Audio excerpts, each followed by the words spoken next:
everybody. I'm Nancy Overman, professor of the practice of law at the University of Denver Storm College of Law.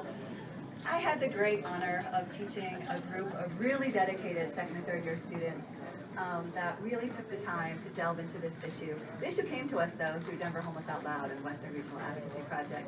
And the issue was this.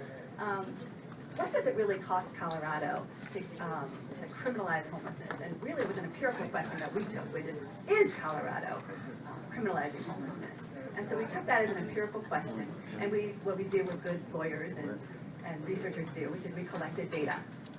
It's not going to be nearly as fun as listening to the song we just did, but hopefully you guys will see sort of how we made our conclusions and why we think this is so important.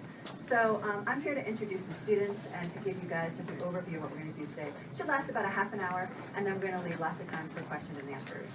So let me introduce the students. So right now we have Ariel Schreiber. She's over there. Yay. We've got Allie Moore. We have Michael Lagarde.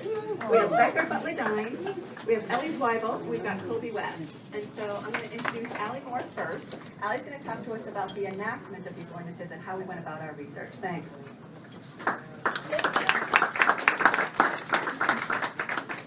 Hello. So, like Professor Mann said, my name's Allie Moore. Can you hear me? I'm like this. Okay, so I'm going to talk to you about how we discovered that Colorado cities were criminalizing homelessness.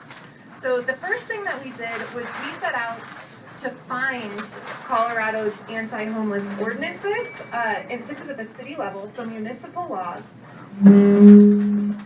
What Ellie and Michael are holding up, maybe they're what Ellie and Michael are holding up is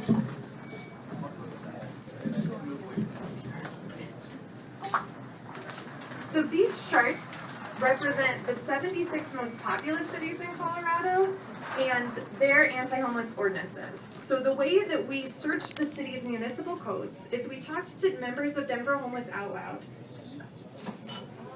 So, move this way. Sorry, a little feedback. We clearly do this a lot. Microphone department. Okay. So we talked to members of Denver Homeless Out Loud about the kinds of things that police officers were telling them they couldn't do and the kinds of tickets that they were receiving. We also worked with the Western Regional Advocacy Project that has conducted similar research in California and in Washington, and we came up with a list of search terms that would help us find the laws that criminalize the activities associated with homelessness. So we decided that a law would qualify as anti-homeless if it met a certain criteria. So that criteria was that the law would have to first disproportionately affect people who are homeless, and it would either have to reflect an intent to target homeless people or restrict unnecessary life activity. So hopefully I'm not blocking that, but unnecessary life activity would mean something like urinating or defecating, sleeping, washing, things that you have to do just to be alive, and when people live outside, then laws that impact doing those things in public are going to affect them. So we came up with these criteria and a list of search terms, and we began to search every municipal code for the 76 biggest cities in Colorado. We turned up 351 ordinances that meet these criteria. So the next slide. So some of the most common types of ordinances that we found were restrictions on begging.